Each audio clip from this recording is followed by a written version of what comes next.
오늘 말씀은 시편 101편입니다.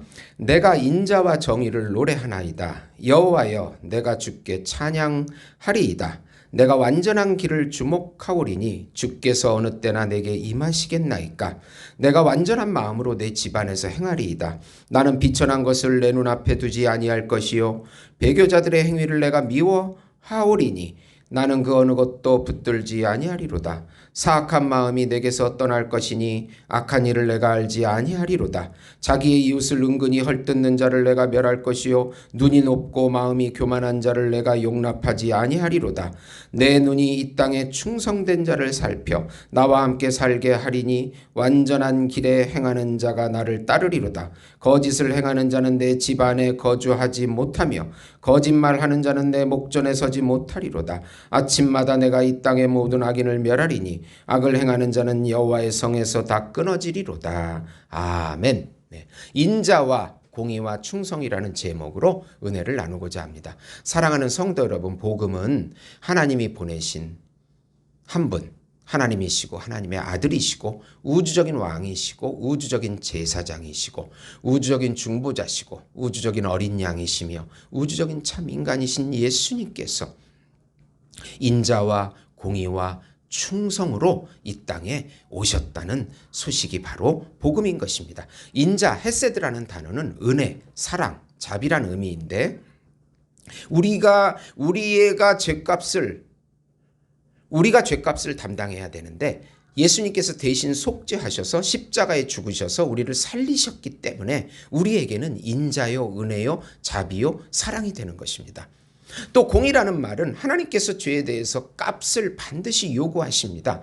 예수님께서 우리 대신 값을 십자가에서 치러 주셨기 때문에 그것은 공의입니다.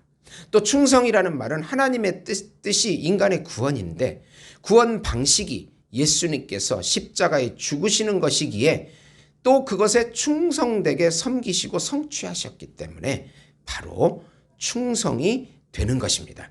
인간의 구원 성취, 하나님 나라의 완성, 하나님의 뜻의 성취가 바로 예수님, 인자이시고 공의이시고 충성이신 그분, 참 왕이신 그분이 자신의 존재를 주어서 우리들을 살려주시는 사건이 바로 구원 사건이 되는 것입니다. 인자와 공의로 통치하시는 예수님께 충성으로 섬겨라는 내용입니다. 우선 참 왕이신 예수님의 성품인 인자와 공의로 교회를 세워가라. 지난 95편부터 100편은 하나님의 주권적인 통치를 말하는 신정시였습니다. 오늘 말씀은 다윗이 하나님의 통치 원리로 신정국가인 이스라엘을 올바르게 다스리겠다는 제왕시이며 지혜시입니다.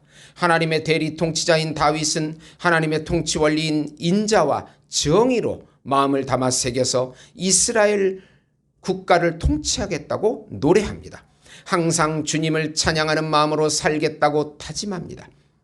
항상 하나님 보시기에 완전한 마음으로 백성들을 사랑과 공의로 다스리겠다고 선포합니다. 주님이 임재하셔서 인자와 공의로 자신의 마음을 다스려달라고 2절에 다윗은 간구합니다. 그리고 비천한 말과 행위를 멀리하여 하나님의 율법에서 벗어난 배교자들의 행위를 따라가지 않을 것이라고 3절에 다짐합니다. 사악한 마음과 악한 마음을 가지고 정치하지 않겠다고 4절에 다짐합니다. 다윗은 개인적인 사리사욕이 아닌 하나님의 대리 통치자로서의 바른 정치관을 볼 수 있습니다. 이스라엘은 신정국가로 영적 이스라엘인 교회를 의미합니다. 교회의 참왕은 예수님이시고 교인은 그의 몸인 백성이요 자녀들입니다. 우리들은 성령의 조명으로 우리 마음에서부터 예수님의 인자와 공의로 채워가야 합니다. 인자와 공의의 마음을 가진 자들을 사귀며 예수님을 섬기는 것입니다. 두 번째로 하나님의 법인 인자와 공의로 동역자를 세우고 교회를 세워가라. 다윗은 자신의 이득을 위하여 이웃을 중상하는 자를 멀리할 것이며 눈이 높고 마음이 교만한 자, 즉 욕심으로 가득한 자를 등용하지 않을 것이라고 5절에 다짐합니다. 하나님의 나라에 충성된 자만을 살펴서 그들과 같이 백성들을 다스릴 것이라고 합니다. 하나님 나라의 충성은 아주 중요한 덕목입니다. 자신의 사리사욕에 흔들리지 않고 하나님께 충성된 자가 정치를 해야 합니다.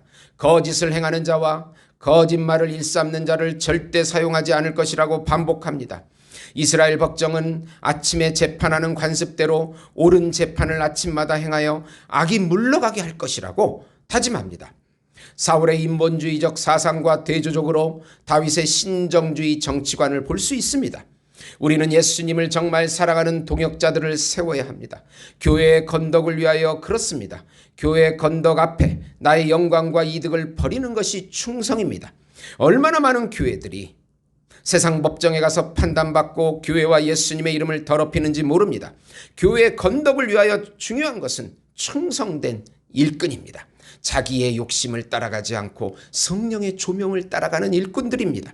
자기 마음대로 흔들리는 사리사욕을 채우는 자들이 교회를 혼란하게 하기 때문입니다. 항상 성령의 조명과 감동으로 교회를 세워나가야 합니다. 에베소서 4장 30절에서 32절 보시면 하나님의 성령을 근심하게 하지 말라. 그 안에서 너희가 구원의 날까지 인치심을 받았느니라. 너희는 모든 악독과 노함과 분냄과 떠드는 것과 비방하는 것을 모든 악의와 함께 버리고 서로 친절하게 하며 불쌍히 여기며 서로 용서하기를 하나님이 그리스도 안에서 너희를 용서하심과 같이 하라.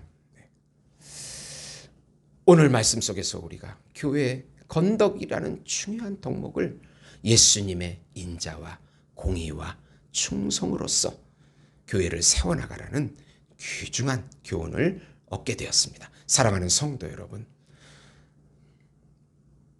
교회를 올바로 세우셔서 성령의 조명 가운데 세우셔서 뜻대로 세우셔서 놀라운 축복을 누리시는 우리 예수목장교회 성도 여러분이 되시기를 예수님의 이름으로 축원드립니다. 하나님 아버지, 우리 교회를 인자와 공의와 충성으로서 섬겨서 올바로 교회가 세워지기 우리 하나님 영광 돌리게 해 주시옵소서.